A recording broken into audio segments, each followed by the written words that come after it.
Good evening, everybody, and welcome to the Midwest Motorsports Cool Down Lap podcast. This is brought to you by Midwest Motorsports, of course, and you're joined here tonight by me, Anthony Castor, driver of the 8 car, and I'm also hosting along with Justin Thaler, driver of the 2 car in the Road Series, Truck Series, and Cup Series.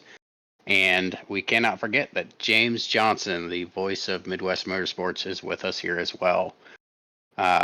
We got some action we're going to cover from the Sonoma race. The Oval Series ran 2 weekends ago, and we're going to cover some of the real life stuff that happened over the weekend with Chicago F1 racing, IndyCar, and some of the driver moves that were announced. So, without further ado, we're going to go ahead and hop into this week's episode. So, we'll start off with This Week in Motorsports. Since there's a lot to cover, we'll go ahead and we'll kind of get through all the subjects here. So I'll lead us off, guys, and I just want to talk about some of the driver changes that were announced over the last week. With Josh Berry being announced going to the 21 Wood Brothers car. It was his name escapes me now. Who's the guy that's going in for Truex again? Chase Briscoe. Chase Briscoe. Yep, Briscoe. I don't know why Priest kept coming to mind, and I'm like, I know it ain't Priest. Briscoe's going. One of the ones that surprises me that I still haven't heard anything about is Gregson, and you can kind of see in his attitude a little bit, his demeanor.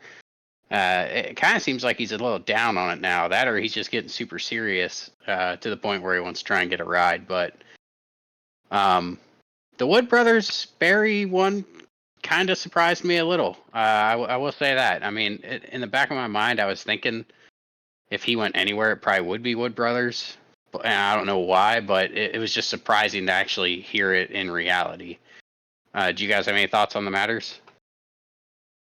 You did say one thing about Noah, but I mean, is it a possibility he is the pilot for the remaining one Haas, whatever factory team that is still going to be around?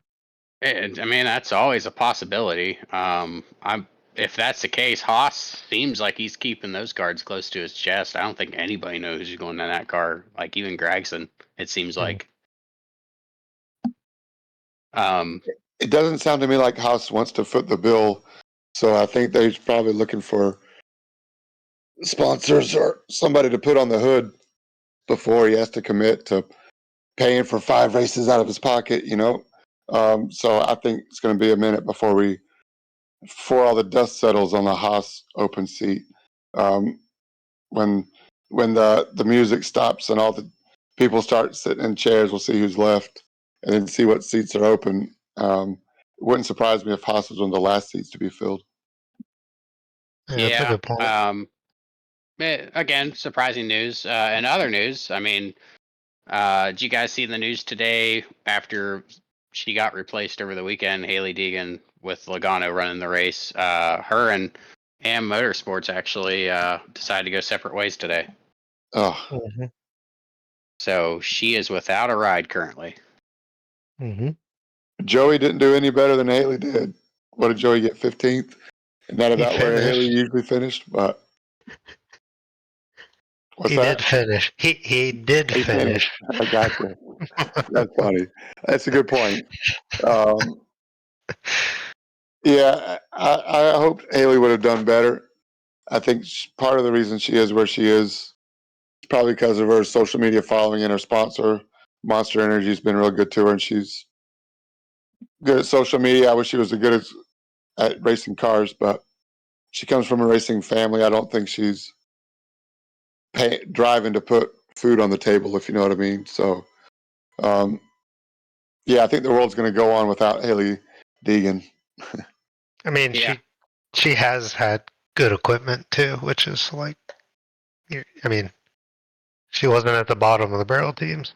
Yeah, she had some good rides, under her. So it was interesting. Like you said, the world's going to go on.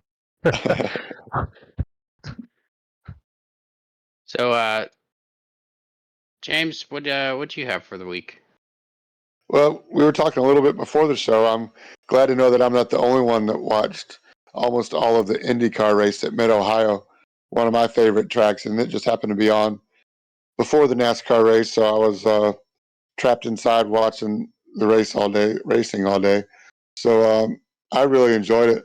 What was interesting to me is this is the first race that Indy used their hybrid engine system, and it's definitely a different system than the one Formula One uses, and it's different than anything on the cars. But maybe the technology might be developing the way that it works. I don't know if you guys paid attention to the details, but instead of using a battery store or a energy store or a battery like F1 does, they use a capacitor, a big, huge capacitor, obviously, which deploys about 80 or 90 additional horsepower to give them almost 800 horsepower.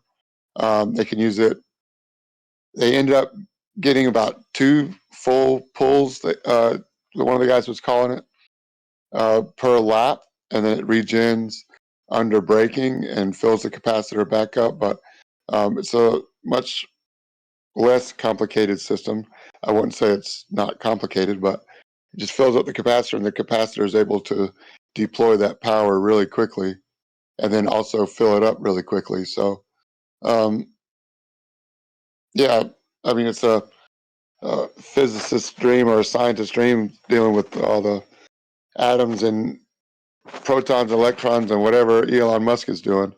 But putting battery in and out and deploying it quickly. But it's really cool to see it work and how they were able to control it. Maybe the technology's coming around, but like you said earlier, Justin, it's weird to see it done in the middle of a season.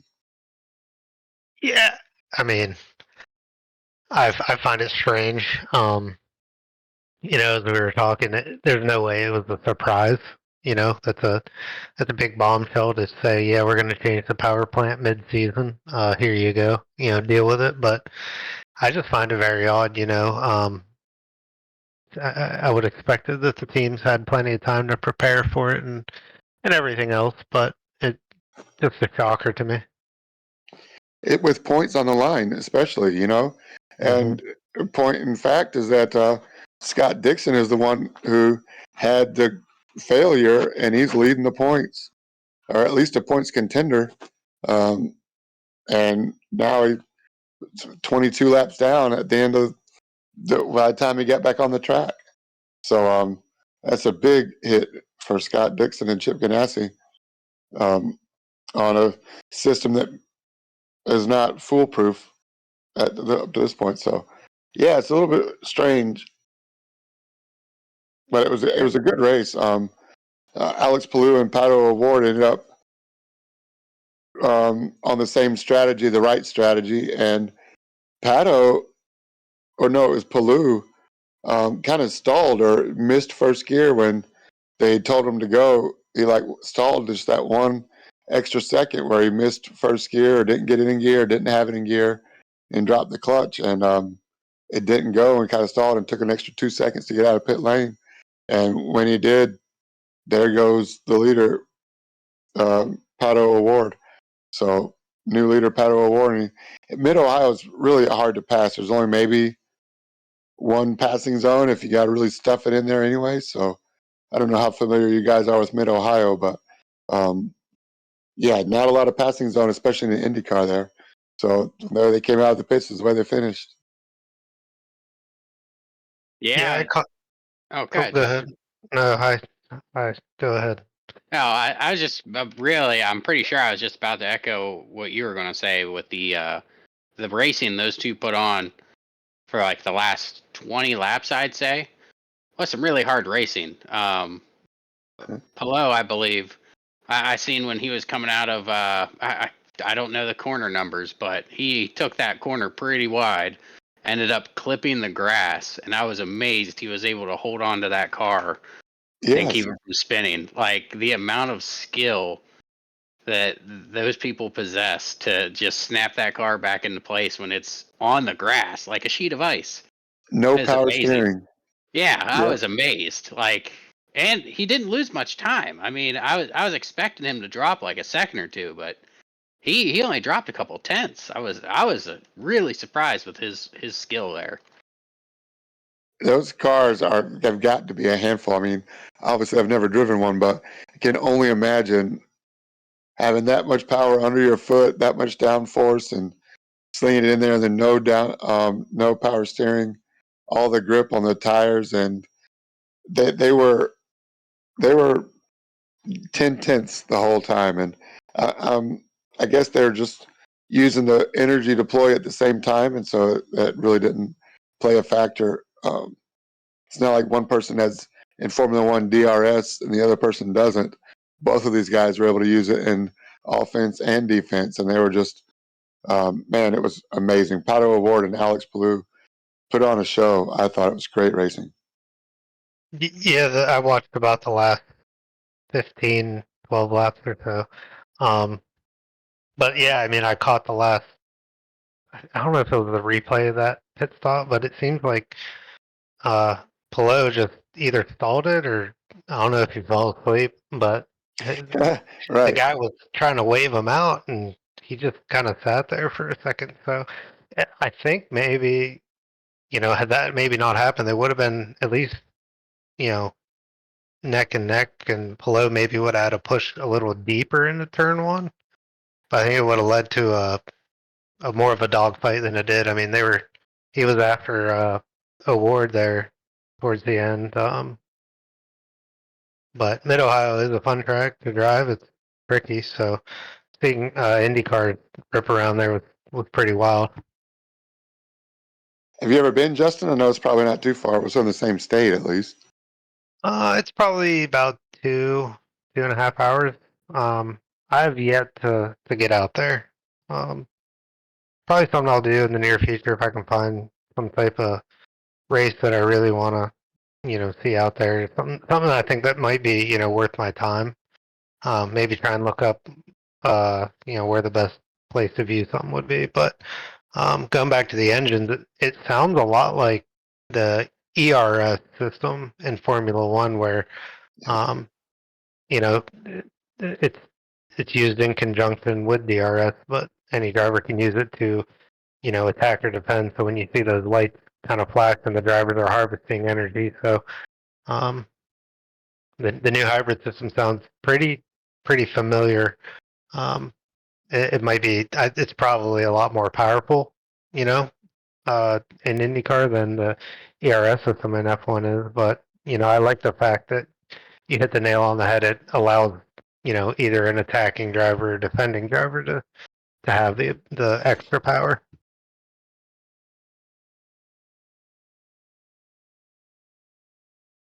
So Yeah, we'll see how it plays out the rest of the season. Should be fun.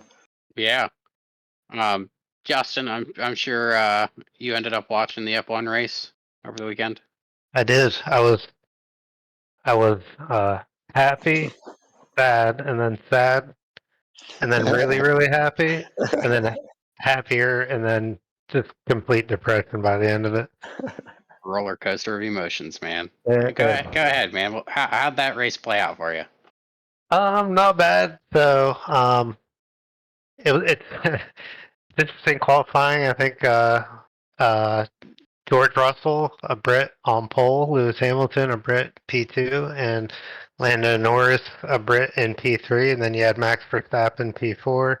I don't remember who was fifth and sixth, but sixth was Nico Hulkenberg in a Haas, so that was pretty wild to see. But the whole weekend was pretty wild because there's a lot of mixture of weather throughout the entire weekend, which made things really interesting. There's some crazy shakeups in qualifying. Not really surprising, but Sergio Perez was out in Q1 and started 17th, I think, on the grid, or 18th. But into the race, we had a dry track to start, so things kind of went as they would have expected, and then probably within about 6 laps or so, Lewis Hamilton took the lead over, and then drivers were reporting it was starting to get wet and raining in stow. So for a majority of the track, it was dry, and it was only really raining. And a couple turns, towards the stow is the right-hander, and then there's a little short chute, and that's where the pit entry is. And then you have I forget what they call it, but the left-right chicane onto the final stretch. So rain was coming, and really a lot of drivers were out there basically managing the weather on slick tires still.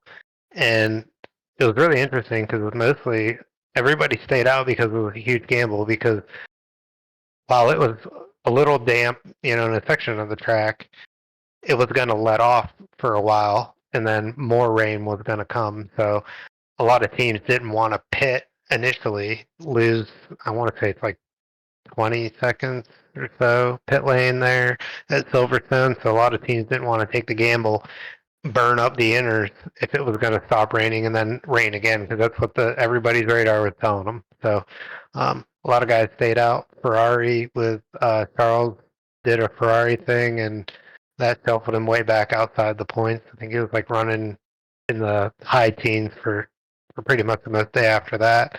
And you're gonna have to bear with me. I'm gonna be jumping around a lot, but Pierre Gasly in one of the Alpines, I don't even think he made it to the starting grid, one of the two, but he retired like before the flag even dropped. Transmission.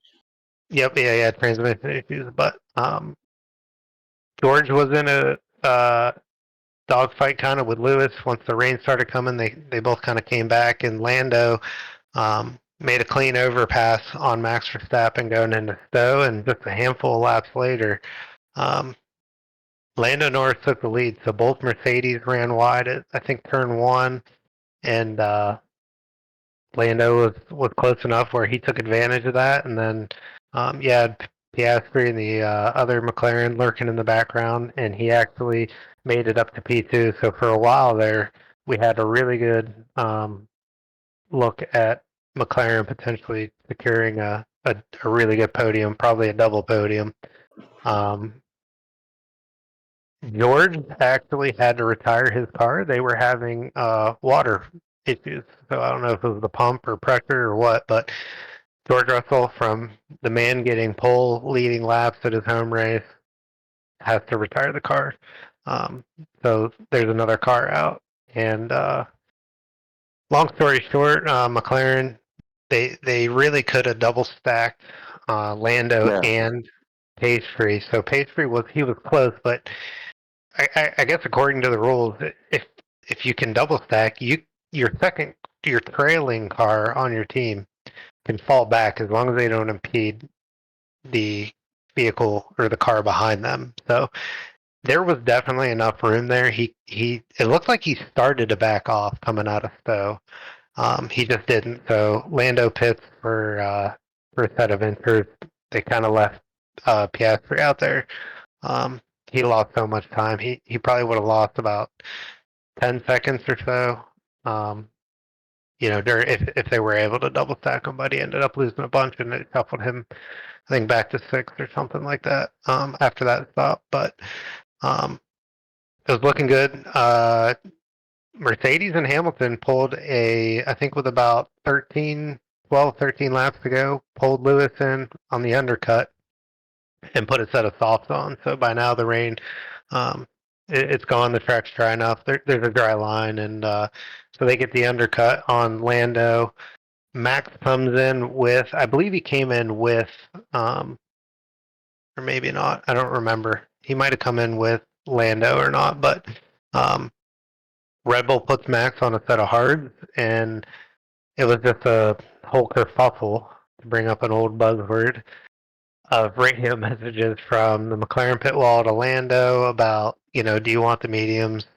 Do you want the softs? And Lando they told Lando that Lewis went on softs, and Lando said, I want to cover Lewis, so give me softs. And with a handful of laps left, Max had the hard compound tires just fired up. He was being Max Verstappen, and Lando really didn't have a chance. I mean, Silverstone's going to chew up any compound, so that's why you rarely ever see a soft tire really running there for strategy. But Max overtakes him, and he got, I think, within like 2 seconds by the time the checkered flag dropped of getting to Lewis. So I think maybe if he would have gotten around Lando a little quicker, it might have been, a Sector 3 battle for the lead there, maybe. But Lewis Hamilton was able to secure a victory. I think that's the first one in 2 years, because I don't think he had a victory last. 2021, 2.5 years. And Yep. I'm a big Michael Schumacher fan, so I saw another stat that Lewis Hamilton now holds the record for the most wins at Silverstone all by himself at 9. He was tied with Michael Schumacher at 8 wins at Silverstone coming in, and now he has 9. So good on him. Yeah, it's cool. Lewis is extremely talented. He's a veteran. He knows what he's doing. I'm not personally a fan, but it was pretty cool, I guess. That I don't know if it's gonna be, but it's a possibility that could be his last victory with Mercedes. But I just there's a lot of stuff floating around on the internet and things during and after the race. There's a lot of good memes, and I kind of thought about it myself, but one of my buddies, he's a big Max Verstappen fan, and he said, as much as I don't want Lewis to win, this watching this one was pretty cool, which I thought was a good, comment I had to make. But I told him, I said, yeah, good for him, but I don't think he's going to like where one of the Ferraris where he's going to next year finished after he figures out what their strategy was. But I guess if you're Lewis Hamilton, take this victory in and look where you're going next season, because I think you're fighting more than just racing. If you're going to go to Ferrari with the way they call strategies. I'd start building your strategy team now. Mm-hmm. Yeah. Bring your own people with you. Oh yeah. So yeah, it was a good race, and personally, I'm not really, last up until I think the last couple of years at Silverstone, really, there's not a whole lot of action there, and with the rain, in the last couple of years, and the way the races have shaken out, Silverstone's put on some really good Formula One races. I bet Zach Brown's kicking himself for not double stacking. Yeah, it's not. Piastri could have been a blocker or at least somebody in the middle between Lando and Hamilton and Max, and let Lando get a little better jump on it. And then now, when I don't remember, Justin, maybe or Ant, either one of you might be able to refresh my memory on who came in to get the tires first. Was it Hamilton, or who was leading when Hamilton came in? Like, did Lando watch Hamilton come into the pits, or did Lando stay out and then Hamilton choose that lap to come in? Lando was leading. I honestly don't remember. I think Lando was leading just because Lewis undercut him. So Yeah. and I'm pretty sure that I want to And say he came out ahead. I don't quite remember. Yeah, but when all that rain started coming down and Lando was still out, but he was setting.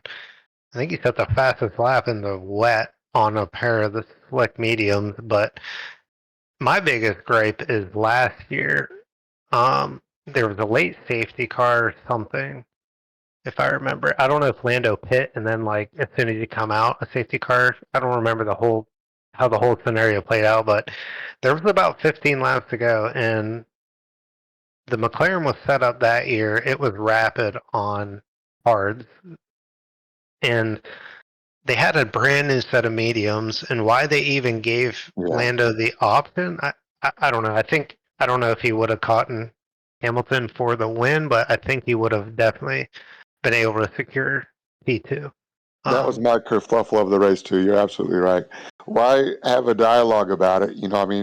Lando's in there trying to drive and charge and DRS and trying to hit every corner just right. Like, you guys got to tell me what the best scenario is for me with however many laps are left. Yeah, and I think it might have even come down to Lewis just managing the tire situation a lot better, and not burning them up and heating them up too quick. But yeah, it's disappointing if you're a McLaren fan just to see the pace that the team's been able to to get through their upgrades, and the consistency of the two drivers scoring points, but you don't bring home what you're actually capable of, I guess. So hopefully they learn from it. But they're catching them, and back to Lewis. I mean, I don't know if he can. I mean, hell, Mercedes, where'd they come from? The first half, they weren't really there, and I don't know if Lewis is maybe thinking the move to the Big Red was the right one. I don't know. I'm sure he'll take the money. One more last shout out to Nico Hulkenberg. Like you said, Justin finished 6th as he was chasing down the Ferrari of Carlos Sainz, the factory Ferrari. Yep. So good on Nico and Haas team. Nick, it's disappointing. I mean, I root for Haas too, just because they're definitely underdogs, but they are a U.S. team. But it's disappointing because he secured 2 P6s in back-to-back weeks, and he's going to be gone next year. So, He's out. yeah. So, it'll be interesting. But yeah, what are you going to do? And we can talk about the driver changes there, but to beat a dead horse, there's a hell of a lot of drivers who don't have seats. So. But imagine Nico Hulkenberg in a Haas. He's outscored Sergio Perez, I think, for like 7 weeks now. I love it. I seen something today about Sergio Perez clause in his contract where if he's 100 points under Max, like if Max has a bigger 100-point gap at like a certain point in the season, like the summer break that's coming up, they can nullify that contract extension they gave him. Yeah, forget what it is, but he's like 119 points, and then there's something in like he has to finish no more than, I think, he's like 5 positions behind Max in the drivers' championship. So, yeah, I it's going to be interesting at Red Bull. Sure is. So you brought up weather playing a part in the Silverstone race. Mm-hmm. Weather also played a part in Chicago over the weekend. The Xfinity race was beautiful. I mean, it's just a beautiful race, hard racing. It was great to watch. SVG, Kyle Larson, all the NASCAR Cup guys and the Xfinity guys racing together. That was great to watch. And for some reason, when Cup decides to come to town, it decides to rain. It just seems, it was the last 5 races on NBC have been rain races. Mm-hmm. Yeah, something like that. It's been a run of them, that's for sure. Yeah, so they're gonna start putting these tracks in like the desert or something, so these people get some rain. The Cup racing, it was interesting seeing them put the wet tires on. Some people had pushed the limits relatively early in the race and wrecked their car to the point where they couldn't race anymore. SVG, Kyle Larson. I mean, Josh Berry should have had that car in the garage after wreck 2, but somehow he kept going out there. Dude, Stuart Haas couldn't have even brought any cars to that race in hindsight. Yeah, somebody posted in the Real Racing chat that all the drivers must have been watching Noah Gragson's race from last season to get the driving lines. I thought my comment was pretty good, but yeah, but I mean, it's everybody in the sporting world that's writing, I guess, articles on NASCAR and stuff are trying to advocate for a third trip out to Chicago. What are your guys' thoughts on that? Do you think they should go back out for the street course for a third time? you first. I hope so. I love it. I mean, I do like road courses. I think NASCAR. I mean, the cars are so difficult on street circuits, so I think that's the biggest challenge with no runoff, and the barriers are right there. But man, I don't know. I think to be a true champion at Cup, dude, have to be able to handle ovals, short track, all the different types of ovals, dogleg, double doglegs, tri ovals. all the different types of ovals, short tracks, high bank, flat tracks, road courses, and street circuits. I mean, it's a more versatile driver. So I hope they go back. I think the crowd was bigger. The concerts were more successful because it didn't rain on Saturday and Sunday, just Sunday this time. So I think they show that they can have an impact on the surrounding area, which is another part of it. But as far as the racing it goes, the racing itself, I don't know. I I'm a could go either fan. way, basically. I like it. I mean, I think the start was good. I mean, I think NASCAR just needs to decide, when are you gonna race if you have rain tires or not? Because I understand, like for a while there, it was pretty soaking wet, but you have the rain tires for a reason, I guess. But I think if they pushed the race and maybe started it a lot earlier, especially it being a street Yes. course and everything else, so I think it's good. Like I think the racing was pretty good. I mean, there was guys going 2, 3 wide through corners that are 90-degree turns, and watching the onboard of the drivers was really cool just to see how frequent a lot of guys were using first gear, and you could it made sense why a lot of guys were half sideways out of the on the exit of some of those corners. Um, but I liked it. I mean, there was a lot of crazy shakeups, and I'll let you get to that aspect of the race, Ant. I'd say the biggest thing for me in that race that I'd like to see was the fact that NASCAR gave the teams the choice. You can either run the wets or you can run the slicks. Because at the end of that race, whenever they gave them the choice, I think it was right before stage 2 ended. Bell, Gibbs, Reddick, all your leaders essentially in the first 10, 12 spots all pitted. And Joey Hand stays out on the wet tires. Mm-hmm. And he was putting down some time. Like, they were saying he was almost 2 to 3 seconds faster than the guys on slicks, which makes sense because, I mean, as an early transition. But I personally feel that NASCAR needs to, when they have this tire choice, they need to put that choice in the team's hands. I feel like that's what made that race more compelling, more entertaining towards the end, was the fact that there was 2 different strategies being played out, and it was the team's choice. Whereas NASCAR, normally if it was Noble, would come in and say, all right, you're on the wet. Okay, the track's dry. Everybody switch over to your slicks.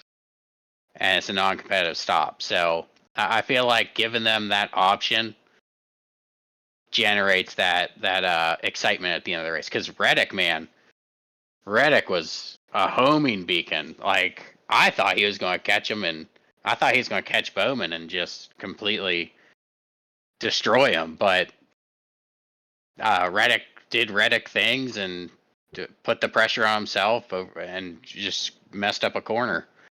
Ended up beating the car up in a corner and just couldn't make up that time towards the end. So it was I think it was a good race overall. But they do need to figure out the weather side of this. Mm-hmm. They slap some mud flaps on those things to try and reduce some of the spray. Get those rain X the windshields, get everything working. I mean, as long as it ain't a torrential downpour, run them.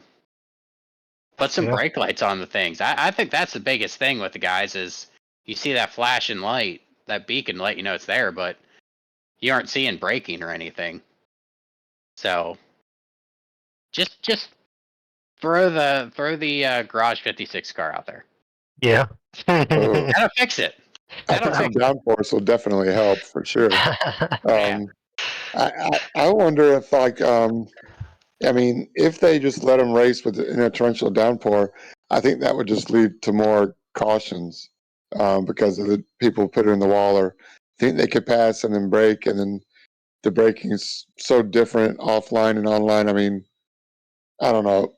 Even with just a little bit of rain, they showed they could still put it in the wall. Luckily, they can get it out of the wall in most cases. By the way, did you see Kyle Larson go full throttle into that wall? Holy cow! And he did a good job not to avoid. I forget who it was in front, but he moved I that did. concrete barrier like 5 feet. Oh Yeah, yeah, he did crushed you it. see that, Anthony? Oh, I seen it. My heart sank a little. Yeah. Did one other thing? Did you guys see when John Hunter Nemechek guy hit the ass end of his car coming up Yep, off the ground? I did see that. Man, he got clobbered, and then he just spins it around, and pulls out in the traffic. It's like, oh wow, dude.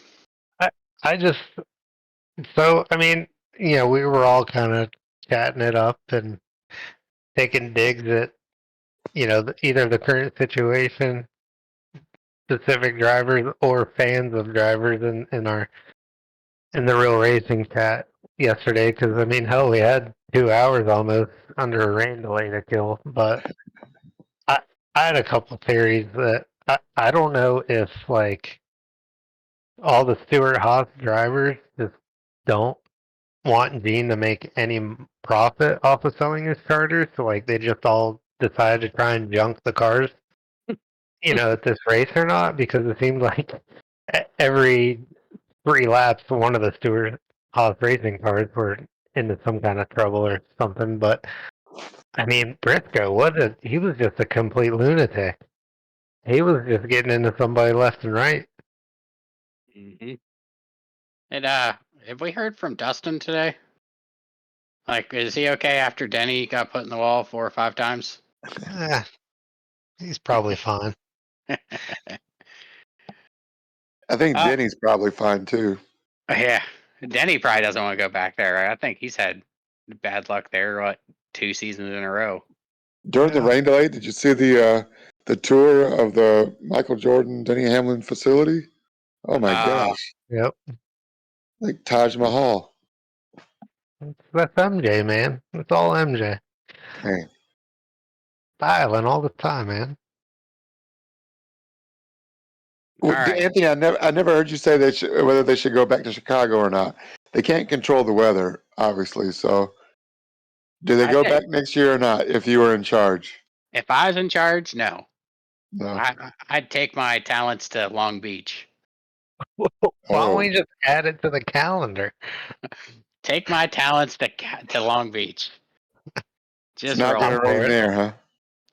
Not even. I mean, it's just the environment out there. I mean, they have racing already. You're gonna have fans out there. And in all honesty, I'd try and hook up with just another series that's running out there. IndyCar. If IndyCar's running out there, run a doubleheader that weekend.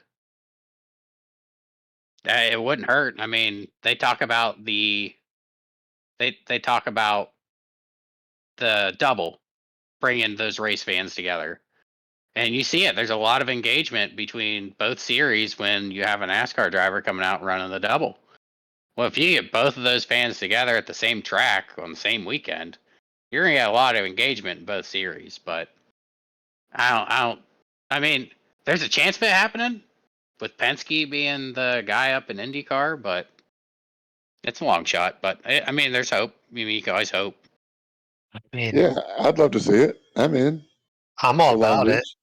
But yeah, I think it'd be really hard to get those cars around the fountain and the hairpin. But Yeah. I I would love to see it. I would never complain about anything racing at Long Beach. I think the Cup cars would need like the special front spindles and steering rods like they do at Monaco for F1 to get around the hairpin casino square, just to get enough steering angle to go around the hairpin. But what do I know? Um, I still wish that they would have timed the broadcast better, because after the IndyCar race was over, there was almost an hour, if not more than an hour, before the green flag actually flew, and that's an hour of racing we could have got in on the broadcast, even, and not missed any TV time. I mean, we missed driver intros maybe and a couple of interviews, but what's more important, driver interviews or on-track experience and finishing it under the clock instead of the number of laps, So I wish they could have timed that a little better. Agreed. Yeah. Because I mean, if you think about it, there's an hour and 45-minute rain delay. So Yeah. you do exactly what you did, James. You go right from one to the next. I mean, I understand there's probably a little prep on cleaning the track and everything else, but hell, it's not that doesn't take much time at all. So you cut your rain delay down, almost to half, Mm-hmm. and you go right to racing. Yeah, all good. They should put us in charge. Put you in charge, Ant. Yeah. Justin. All right, guys. So we're gonna move from the real life racing to the sim racing that occurred out in Sonoma. We're a little late covering this. I realize I had obligations last week, so we couldn't cover this exactly, but we'll go over it now. So the truck series was out in Sonoma. Ty Williams ended up winning that race. It was I ended up watching that one. It was actually some pretty good racing. It looks like Thayer gave him a run for his money off the start. Because Thayer had the pole, correct? Brandon Thayer, yes, put it on the qualified first. Yeah, put it on the pole. I know those two have raced a couple times on the road, and they've put on some pretty good races. But Ty, I believe, kind of had the had his way with the field. I'd say for most of the race. I don't think he ever really had any adversity or anything he had to go through to reclaim the lead for the win or anything. You can correct me if I'm wrong, but I'm pretty sure Ty basically had the run of the field for most of the day. Well, he qualified third. Nicholas Aslin qualified second. So, yes, by the time they got to turn 2A or turn 3, Brandon Thayer was in the lead, and Ty just followed him until Brandon made a mistake. And I mean, of course, Ty put pressure on him, but Brandon, kind of beat himself up a little bit in the chat afterwards. Brandon put on a heck of a race. He was running super consistent laps, but Ty Williams is just cool and calm and, critical thinker where he's thinking 2 moves ahead and 2 corners ahead and driving hard at the same time. The safety car came out, which I think was a great success. Josh Watt, shout out to race controls / safety car driver Josh Watt for bringing it out and bringing the field under control. I forget exactly how many people came into pit at that time. I didn't look back at it. It's been 2 weeks. I believe from 10th place back, all pitted in. That's right. It was half and half. Yep. Top 10 stayed out. Bottom 10 came in. That's right. Thanks, Ant. And so that was interesting to see it play out. Unfortunately, for the bottom half of the field, it didn't play out. They ended up staying about the same. A couple guys moved up. I think Mark Cochran was the biggest one mover. Mark Cochran finished 4th, and he was in the bottom half, so he came in at the first stop, and he had the best chance of crossing over. It just didn't play out right. He was still like, I think, 30 seconds back, 45 seconds back, maybe from to from finish the the leader race. He was at the end. 29.9 seconds back. So almost that whole pit stop. So maybe if Mark would have stayed out, he would then could have gone on the same strategy with Ty and the leaders, but he would have to come through traffic to get to that point. So he just did it through pit strategy instead of by on the track. But yeah, that was a good run for Mark, though, considering he came in after the first stop, after he had a spin on the first lap. So that's what put him in the back half. But yeah, Brandon was holding in strong and then just made a couple of mistakes, and that's all it took for Ty. And that's how they ended up. But there was good racing all the way throughout the field. Yeah, I mean, everybody was a couple laps down, but everybody was in their own race. So I think the trucks should be proud of themselves for how they handled that race. There wasn't any, no hard driving, no, dive bomb moves that were never going to work. So, yeah, it was interesting to watch. It was a fun race. Yeah. Justin, I know you ended up missing that one because you had things going on. Kind of put you back there in the points looking at now. Nick Asselin up there is first place. Dustin, second, 11 points behind. Mark Cochran made up some spots. 28 points behind the leader. Sean Happick, 31 points behind in fourth. Ty Williams, 35 points behind in fifth. And Justin, you went back there to sixth. You're about 48 points behind right now. Noel looks like he was the biggest mover of the week there. 7 positions gained. 68 points behind the leader. He's now in eighth. So it's a good showing for everybody. Like I said, from what I got to see in the stream, good racing on everybody's behalf. And thanks, guys, for participating with the safety car project we were trying out. I hope you guys had fun with it like we did planning it. So I think it was a huge success. I hope they do it again. Yeah, I hope it becomes a staple. But trucks, you guys are out in Charlotte this week, this Friday. One of your longer races of the season. So if you guys can get some practice in prior to the race, get them cobwebs shaken off because it's going to be a long race coming back from a break. So look forward to seeing you guys run it and run it clean. Go ahead. I hope nobody forgot how to drive. Yeah. Practice, everybody. I hope everybody brings their patriotic paint schemes out too. I'll be putting together a little special promo to hopefully highlight some of our drivers and some of their paint jobs. So please get your patriotic red, white, and blue paint schemes out. We'll be looking forward to honoring a veteran. Maybe put a veteran's name on your windshield or on your windowsill, and hopefully we'll be able to feature a couple of veterans on the patriotic race. So red, white, and blue patriotic race for both series this week in Charlotte. Truck series is going to start off Friday night. Yep. Cup series, you guys were also out at Sonoma. It looks there. That's that 2 car in that picture. Justin, congratulations on the win. Yeah, thank you. It was a interesting race.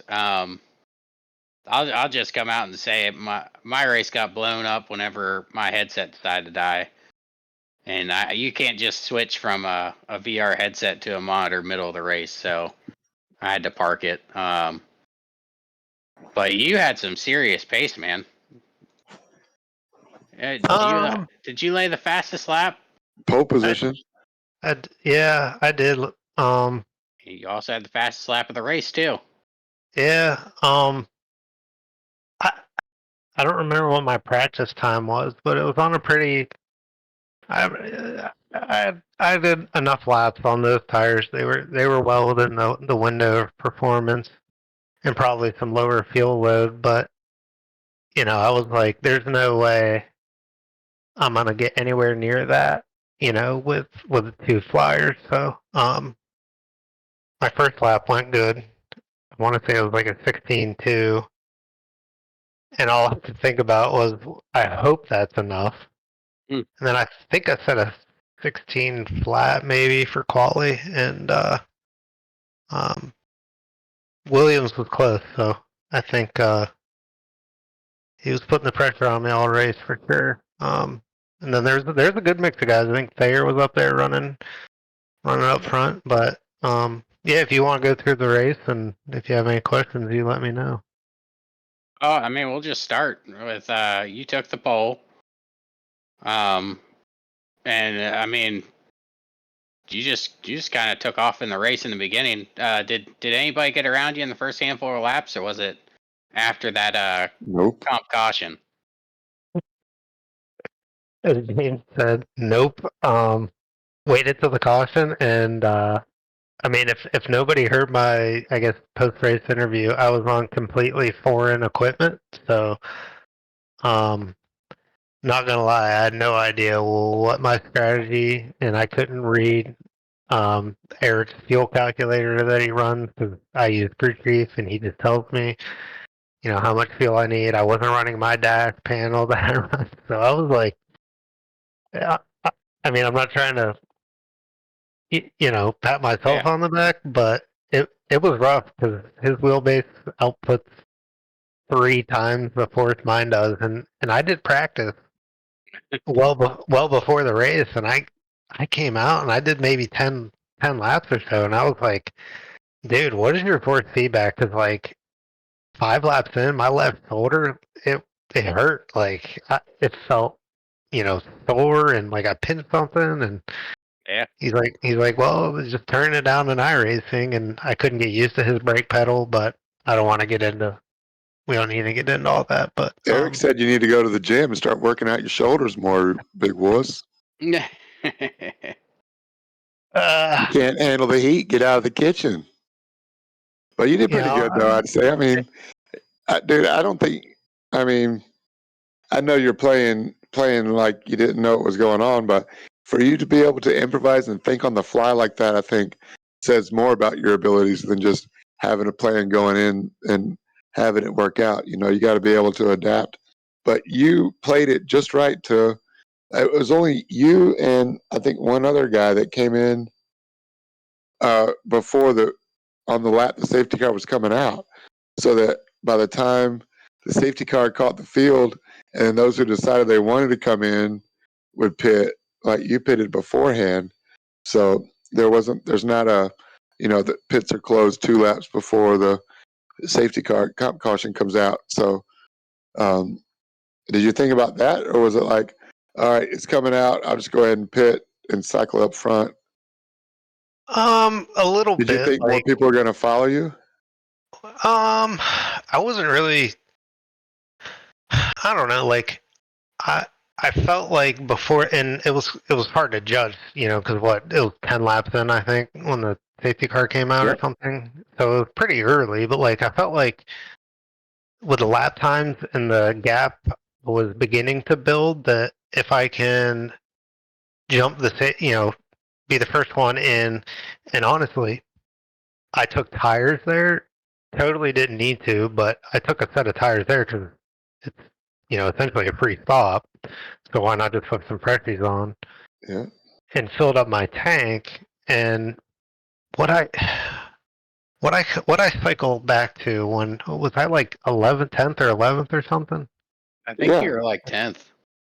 Yeah, and like I was like, oh, maybe that wasn't a good call because nobody, a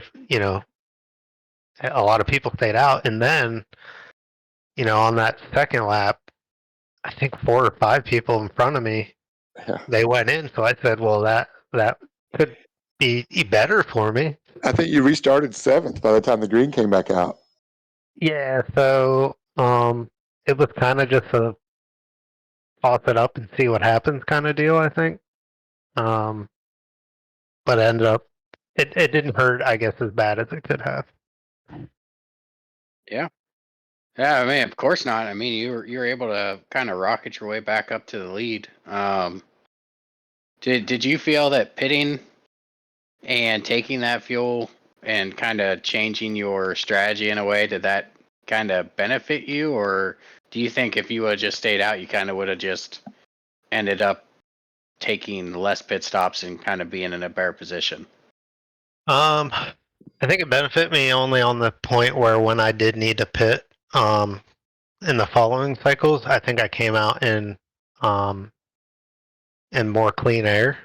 Had I not, I think I came out originally behind some lap traffic, and they were pretty courteous and Let's letting talk me about get. that lap traffic. Except for, I'll let you get to that. I'm not going to mention that, but I think that helped me. And then further after the race, because I mean, I didn't retain the lead the whole race. I had to work back for it, and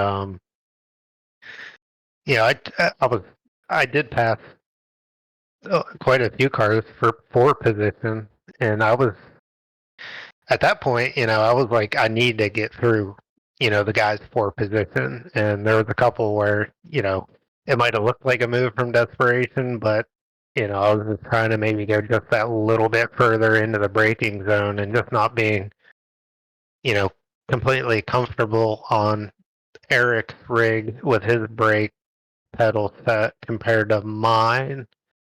I locked them up a couple times. I mean, um, I wasn't trying to murder anybody, but there was a couple times where it kind of got hairy. But I mean, there was some passes I needed to make for position, excluding the lap traffic, and then the last stop, I could have stayed out, but I definitely needed to stop, and there's maybe a second or 1.5 second to tie, and he dipped in. I said, this is where I need to go in and just try and beat him straight up. So I don't know when he took tires, but under safety car, that's the only set of tires I ended up taking that whole race.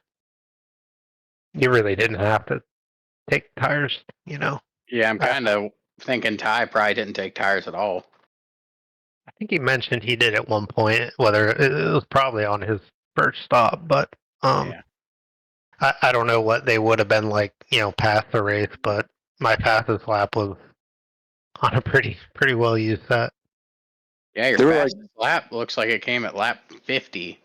I mean, we Mhm. ran 55 laps in the race, so changing that set of tires at lap 10, 11, yeah, those were a used set, and you were still putting down a heater there towards the end. You and Ty both laid your fastest lap at lap 50.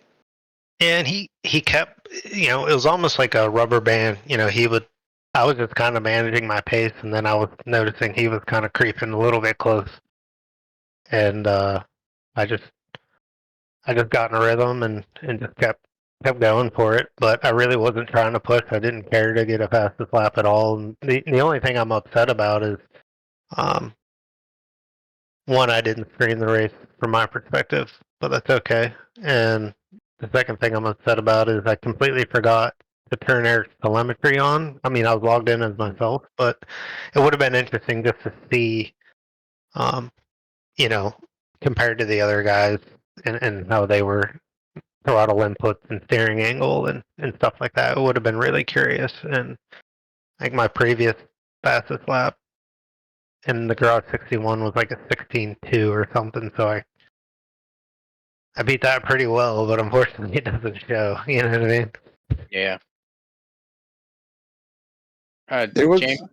there was good racing throughout the field too. I mean, even Norm was having some battles.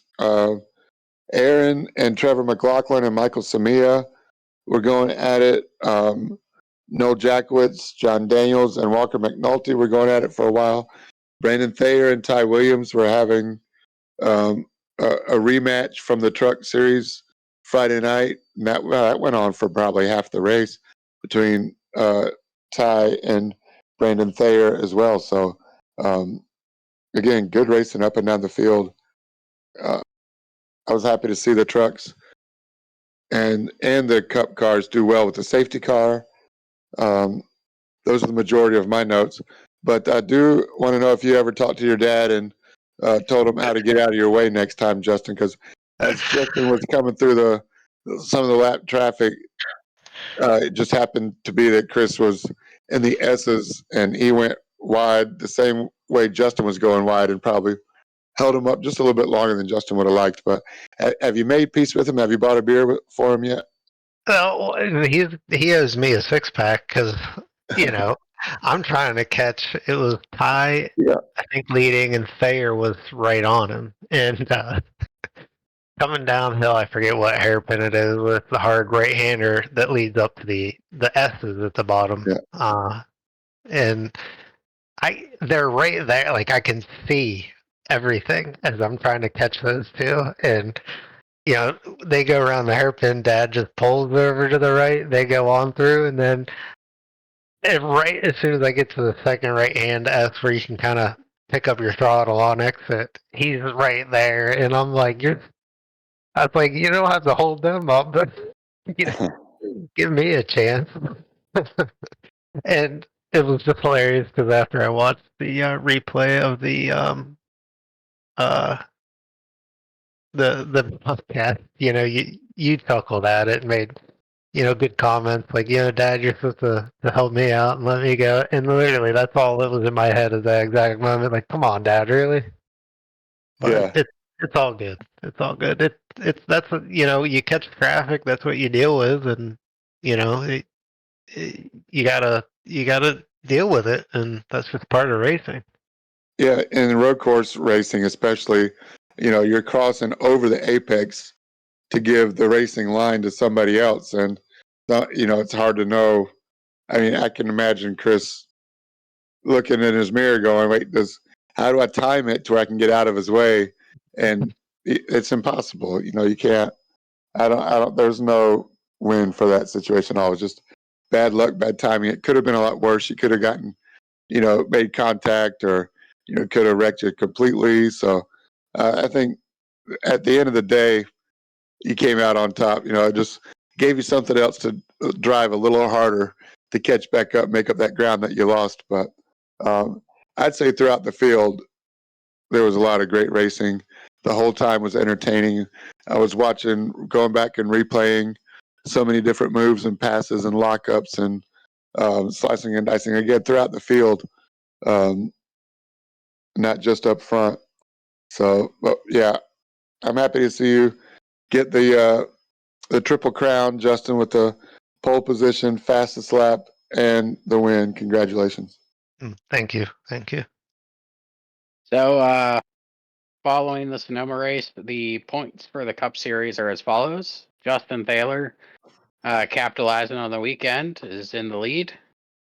Behind him is Ty Williams, 11 points behind in second. Dustin Reinstedel in third, 24 points behind. Myself in fourth, 40 points behind. Scamilla, 44 points behind in fifth.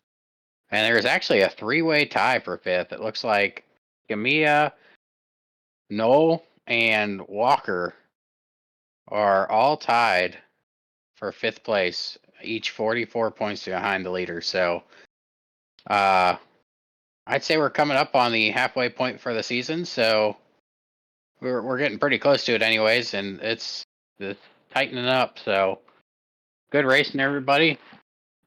Same memo for the Cup guys. Next Sunday, this upcoming Sunday, we're going to be out at Charlotte for the Patriotic race. This is going to be our longest race of the season. So the lap count is going to be 200 laps at Charlotte, a mile-long track. Mm-hmm. So it's going to be a long one. It's going to be a long one, guys. We get the one comp caution. Make sure you guys get some practice in, practice the track, go into the league tab, open up a practice session through that. If anybody hosts a practice session, make some time to hop in there. That way we can shake the cobweb off and try to go see if we can turn some green laps in these long races. And don't forget your patriotic paints. Exactly. And keep your eye on the announcement for a form to fill out to honor a veteran, maybe a veteran in the family or somebody somebody you respect. We'll pay homage to some veterans this week for the patriotic race. Yep. So before we close out the podcast for the week, there are a couple of league announcements I'd like to go over, guys. So one was just posted. Oh man, this is only posted less than 2 hours ago. So Shane, is it Kosher? Regardless, a league member of ours is Driver hosting of the 31. Yeah, he's hosting a special event on the 15th of July. Anybody interested, you'll find this in the announcement tabs. It's a truck race at Eldora. There's going to be heats, main events. James, you going to be broadcasting? I don't know. Am I? It may be broadcast by somebody else. Oh, it might just be the broadcast. It might not be commentated. Is it hosted by Midwest Motorsports? Is Josh streaming it?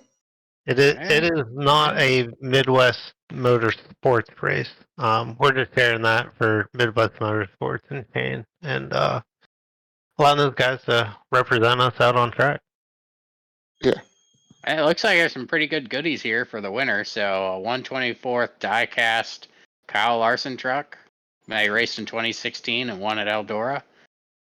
They're gonna. It looks like there's a setup being provided by Maconi, so you guys can practice with it.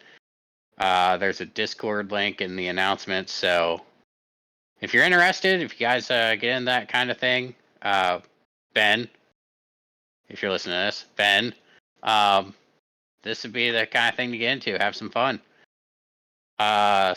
Secondly, it looks like we have a time attack challenge that's been set up.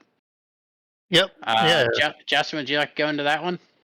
Yeah. So this is something that our member Walker put together all on his own. He pitched the whole idea, did a really good job at basically thinking through everything, um, everything under the covers. So the rules, the format, how things will work. So hats off to him. It's just a kind of a little thing. He's going to be running it all, so it's all on him to do points and do the updating of that, and figuring out what the different time attack. But it's basically going to run a week long. It's only for existing members. It's nothing that we set out for um, to advertise or anything like that. So you got to be existing Midwest Motorsports member to participate. But it's going to be interesting. There's all the settings. It's a random. He's got a random wheel that generates the car track, weather conditions, the layout of the track, time of day, all that stuff from A to Z. So that's something that we're going to be starting off, I believe, possibly this week. But everybody has access to the channel. So if you're currently in the Discord, scroll down towards the bottom, you'll see a time attack. There's all the information links and how to submit your data, and there's we made a separate Garage 61 team just to make it a little bit easier for Walker to manage the points and stuff. But it's just something to do for fun if you're kind of bored or you got nothing else to do, and take a look at the week's challenges. As long as you set your session up according to the format that's generated, you'll be able to have some fun behind the wheel. It'll be interesting because it'll be likely some crazy concepts for a car and a track combo. So he's really passionate about it, and he volunteered to take the bull by the horn. So this is kind of his brainchild, and we told him go for it. We'll I guess house it, so to speak. But as far as managing everything, it's up to him, and he has no issues with it. So he's looking forward to it. So if you're kind of bored or for a week, or you want to do all the weeks, feel free. Yeah. So anybody has any questions, inquiries, or wants to know how everything works, go ahead and get a hold of Walker, and you guys can get it all sorted out. Yep. Aside from that, anybody else got anything that we missed? Want to go over? We good? Tomorrow's the cutoff. Anybody existing in the road series, really hope you guys decide to stick around. It's been amazing racing.